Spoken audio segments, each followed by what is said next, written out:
So I'm here to tell the story of my son Cayden, who has not had quite the life that a 2-year-old should have.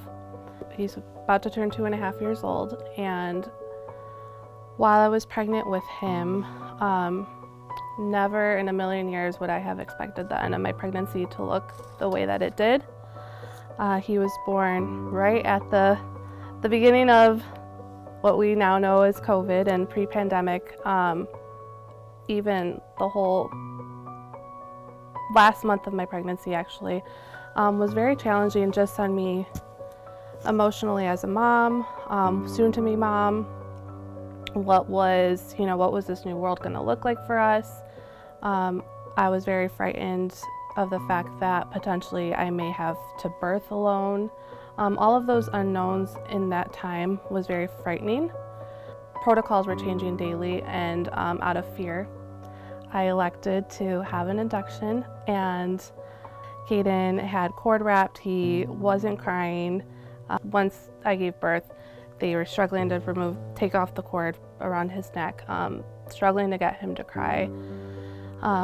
Delivered without the doctor. Bunch of things that I didn't expect to happen happened. Looking back at his first year of life, there were some concerns. He started favoring one side, which then led to him having plagiocephaly, which is flattening on one side of his head, so he liked to tilt his head to the right a lot. And after that, kind of just a trickle of events started to happen where what I now know as hypotonia. Cayden was delayed reaching some of his milestones, and then again, given the time that we were in mid to late 2020, the topic of therapy, PT, came up, but just even getting into those therapies it took a while. So he really didn't start therapy until about 8.5 months. And at 7 months, he still wasn't sitting up on his own, so that was a big concern of mine. And then, but once we did get enrolled in therapy, honestly, it just took 2 sessions and he was already sitting independently. So I was like, okay, awesome. This was like the missing puzzle piece. But then things changed. Shortly before Cayden's first birthday, we hit a plateau in his therapies, and there was actually some very concerning moments. Cayden has had pretty scary seizures where he goes completely limp, turns blue because he's not breathing. And that's something that no parent wants to see their child suffering like that. And I just remember the most recent one. I just remember there was a point like I was giving him mouth to mouth. I was doing everything possible. And I was like, he's gone. He's gone. And Christian chimes in my ear and he says, Crystal, no, like, snap out of it. Keep going. Don't give up on him. Don't give up. And just that gasping breath that he took afterwards, I just remember telling God, like, please, please, please. I was praying. I said, please bring my son back. And at this 12-month mark, also, he wasn't walking yet, which I know could take longer than 12 months, but just overall tone in his body. I'm a first-time mom, but then I also practically raised my younger brother, who's 15 years younger than me. So I kind of knew what looked normal.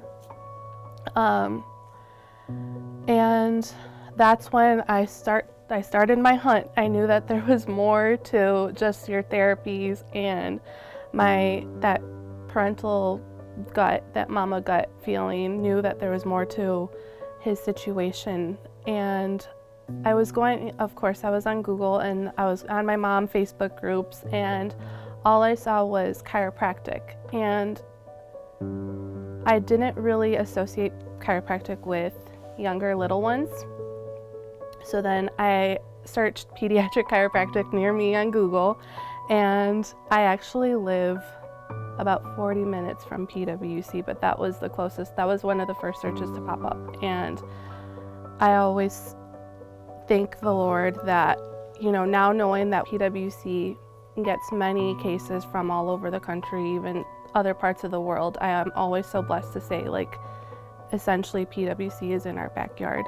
So shortly after starting care for my son at PWC, we also had a referral out to neurology. And really what I was hoping to get, I just remember being so devastated at the fact that my son had to be seen by a specialist, because again, I knew that there was something greater going on, and just the potential of, having that answer that no one wants to hear come back was very gut-wrenching. Just to think about it, I just remember crying and crying and crying. So eventually they ran their tests, things came back normal. So we weren't expecting that at all. They did, EEG, MRI, genetic testing. Nothing indicated that he was having seizures. And then we spent the summer, following the care plan very rigidly. My biggest, one of the goals for us while my son was under care was I started to notice that he started to drop his head and could no longer support his head. So that was one of, aside from the plagiocephaly and helping correct the head shape, his head shape, I also wanted to work on, gaining neck control again. And his scan showed great progress, and we noticed more engagement out of him, but motor-wise, physically, we noticed actually a regression. So fast forward, I kept in touch with this neurologist, and I really pushed. I really said, please, I feel like there needs to be additional testing that needs to be done, something more in depth, because again, they just did your basic exams. Even the genetic testing was just your most simple version. And I was unheard. They kept pushing it off, and they said, no, everything's fine. Your son will be okay. He's not having seizures. I wasn't taking that as an answer, so I took him myself to our local children's hospital, and they ran all the same tests to find out that things were not okay. And I just remember running back to PWC after that hospital stay. It was about a week or so, and we had a diagnosis based off of MRI findings.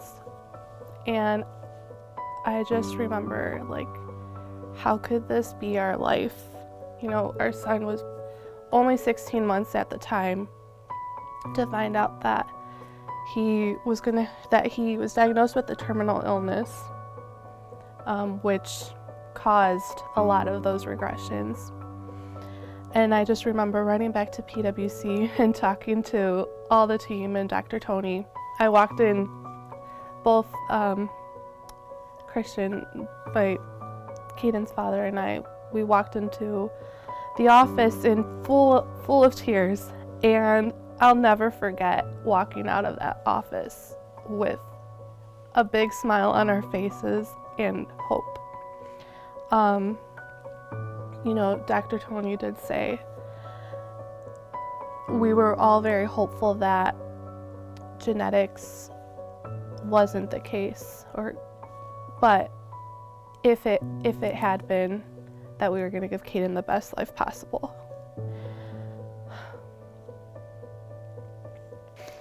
And Cayden, if I had videos, I would love to share, but just seeing how engaged and him lifting his head like immediately after an adjustment, just his body being more centered, like every aspect that you can think of and hope for in your child,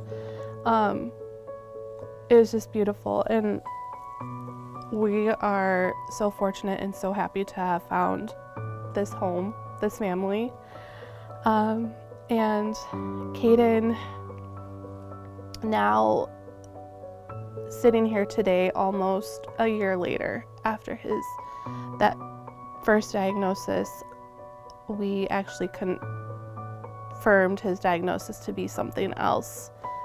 Outcome is just the same, so it's not a beautiful outlook. But what I love about the home that we're in now is PWC, is that they view Cayden for Cayden, and they see all of the potential that he has, as do we. And that's something that I feel is very important. When you're finding those proper and right team members that you want to have on your side, is to be able to make sure that they view your child as you do. And that's one of the biggest takeaways that I can say that I'll never forget, is that even what might seem super small to someone else is such a huge win for us, and PWC always celebrates with us, and we'll always be thankful for them. My name is Crystal Villalobos, and we will make it through the storm.